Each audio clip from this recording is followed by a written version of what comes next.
Hello everyone, welcome back to this channel. In this tutorial, I will show you how to join the Candy Box event, a special Easter event in a Crow Garden.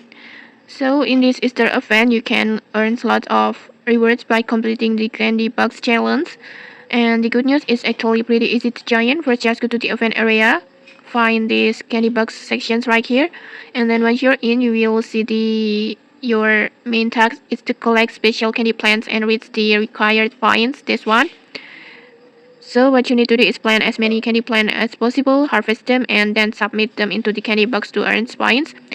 Just tap on submit all like this, and just like that, you will wait for the packaging like this, and then you will increase your level. And as you level up, you will unlock a different rewards over here. This one, I already unlocked 3 rewards on here, and then you can also this candy box event by solo or team up with your friends, but keep in mind if you play in a team, the rewards will be distributed at the end of the week. This one. And okay, that's it. Super easy. Like if you found this helpful, don't forget to like, comment, and subscribe for more tutorials. Thanks for watching and see you.